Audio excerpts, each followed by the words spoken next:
I was talking to Tom DeVore about, because when you look at his messaging on social media and throughout, I mean, it's spot on. It's hard charging, and it is really going after and exposing what I believe is a big deal that's happening in the state of Illinois, and the media is basically absent, not saying anything. So Tom and I was like, hey man, he's like, hey, let's talk about that today. Joining us to discuss more of this is my good friend, my buddy, my pal, and the next Attorney General for the state of Illinois, Tom DeVore. Hello, John. How are you doing, buddy? I'm well, sir. How are you? Yeah, you've been everywhere too. Good Lord, you are just like everywhere. I mean, I'm sure you're probably tired by now. Yeah, well, there's a lot going on in the state of Illinois. It's just sadly far too many people try to hide it from the public, and I'm the kind of guy that says the public needs to see it all. They can make their own choices. But that's not a common approach, sadly, in this state or probably in the country, I guess. And Tom, and what you're saying, there's a lot going on in Illinois. You're specifically talking about the Thornley case and the fraud that goes all the way up to the governor's office. And the governor and Kwame, they're basically treating this like it's a nothing burger. But talk to us. How serious is this corruption? John, this issue, the Thornley Gate, as I call it, is just one of many examples. And the reason that this example has to be pushed to be exposed is because the documents themselves that we have prove the fraud. And what they also now prove is that it appears that the Attorney General's office themselves are complicit in the cover-up of this fraud, including Kwame Raoul. I can prove it. I've got the documents to prove it. Yeah. Well, he's trying to use the wife defense. He's trying to say he didn't have anything to do with it. His wife kind of like copped that deal between the lady that you're talking about with the workman's comp claim and JB's wife. So I think he's going to use the wife defense. Well, I mean, JB said, again, Kwame and JB are both trying to cover this up, but the governor just said that he doesn't know anything other than what he's read in the newspapers, and that if anybody has committed fraud, they should be prosecuted. We have, again, direct documented proof that his general counsel perpetrated or helped perpetrate this fraud.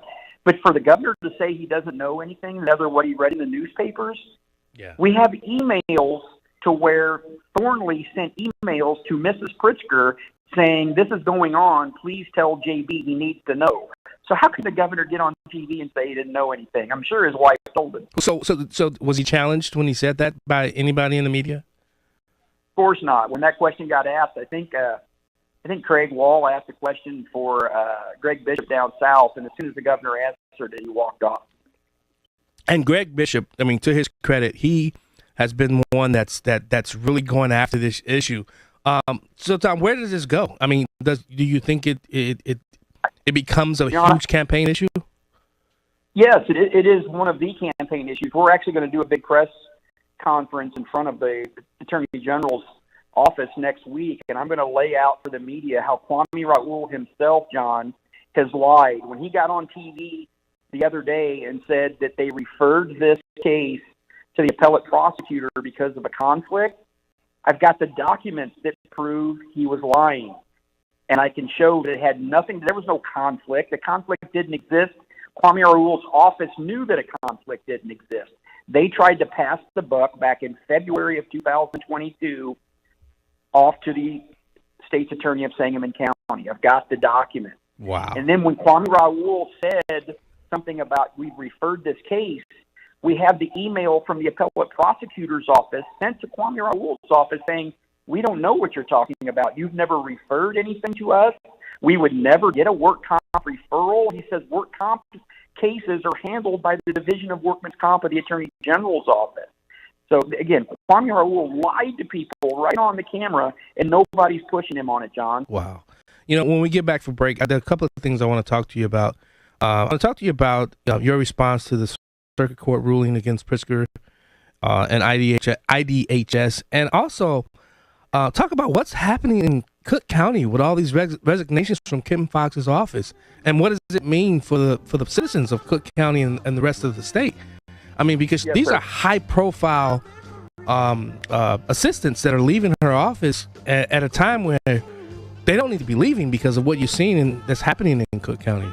So when we get back from break, Yes, sir. You listen in the Black and Right. We're talking to Attorney Thomas DeVore, also a candidate for Attorney General. We'll be right back. Talking to Attorney Thomas DeVore, also a candidate for Attorney General. Tom, what's going on with the Circuit Court ruling, and what does that mean for what's happening in the new in 2022, 2023, and what does it mean for us, normal everyday citizens? John, what that means, that court ruling where the circuit judge down in Sangamon County said that the governor can't issue executive orders, pretty much forcing those with mental health issues to remain in the county jail without being transferred out for special help because of some alleged COVID reason. What the judge ruled is the same thing I've been arguing for 2 years, is that the law doesn't give the governor such broad power to do pretty much whatever he thinks he wants to do. It's a very important message, John, because people need to start understanding. It's never about masks or vaccines or this or that. It's about the executive officer wielding power that the people never gave that position, and that's really how we used to operate as a government before we founded this nation, having governors rule over us so harshly. And the court on that particular occasion said, no, you can't do that. So that's finally the courts are getting the courage and having enough of telling the governor, you went too far. It's time to stop. Yeah, and your message that where were these judges back in 2020, late 2020, early 2021? One of the things that you always talk about is the people weren't ready because they were still fearful. Talk about that. Do you think the people have, as Shannon calls it, they've awakened and the fear has subsided?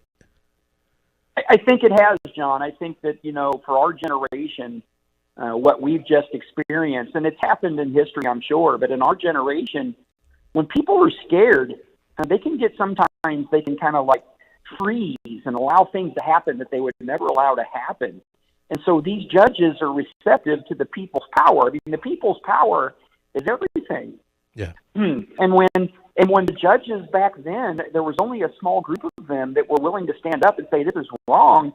Now there's more of them at the federal level, John. You're seeing it across the country, and at the state level, because these judges, I assure you, my friend, have always known that things these executives are doing are not authorized under the laws or the Constitution, but they were scared to speak up, and they're not scared anymore. And for that, I'm grateful, because we have to rein in all executive power that's being abused, whether it's a Republican or a Democrat. We cannot allow it. And if I'm the Attorney General, it won't happen in this state. I don't care who the governor is. Amen. How's it going, Tom? I want to circle back to what we was talking about at first. Okay, say you win, and JB wins, loses, doesn't matter, and you get in office. Now, as I know it, Rob Lavorgis never took a dime. He never got a dime. Now you're talking about this money scheme that's been abused on the taxpayers' backs. What can be done about it? If you get in office. Let me tell you what's going to happen, brother. I will investigate that work comp fraud scheme, and Ann Spillane and Kevin Ritchie and Micah Castillo and all of these that were involved will be hearing from me. The investigators will be investigating. We have the documents that prove that there was fraud. And then if any of them suggest that the governor had direct knowledge or directly was involved in that whole scheme, then he's going to be held to account as well. I promise everybody that. Okay. All right. So, Tom, what's happening in Cook County with all of these professional prosecutors that are resigning? And when you look at that, basically, I shouldn't say prosecuting, because there hasn't been a lot of prosecuting going on. And what's happening there? And then, should you win, what powers lie within the Attorney General to come into Cook County to start prosecuting cases they won't? John, that's a very good question too, and it's related to the things we've been talking about. What I think we're seeing here is we're seeing a lot of good men and women within that office, regardless of their political beliefs. They see the erosion of rule of law happening right in front of their face. And it's been happening, I assure you, for a long time. But it sometimes takes people courage. It takes them watching other people standing up for them to find it in themselves to do that. And these prosecutors that you've seen, and the resignation that Mr. Murphy wrote, that took courage, and I commend him for that. So it's the politicization, the politicization of that office that Kim Foxx is doing that's causing this erosion. And what can the Attorney General do? As I've said, and I've made it clear, a guy like Mr. Murphy, he can come work for me, and I'll put him right in the middle of Cook County. And if she's not going to prosecute these cases, I'll prosecute them myself. And if she wants to try to run me out of Cook County, well, come on, I'm ready for you. But I'll come in and start prosecuting them with gentlemen like Mr. Murphy, who are as good as they come across this state as prosecutors. Oh, I love it. So, Tom, what do you got coming up? Where can people find you? If people want to join the campaign, how can they do so? They can go to TomDeVore.com and they can fill out the request in there, and then they can join. They can go to our Facebook at Thomas DeVore as well and join us. And again, we have a calendar that's on our website. They can see where we're going to be and what we're doing. But again, John, this is all about giving power back to the people. I don't care what political party you're from. You can be an independent, a Democrat, a Republican. We've got to put an end to these political class trying to run our state. They're going to destroy our state, John, and we got to put an end to it. I love it. Attorney Thomas DeVore, candidate for Attorney General. Guys, go out. Let's get Darren Bailey, Thomas DeVore, Kathy Salvi, and a few others. Dan Brady,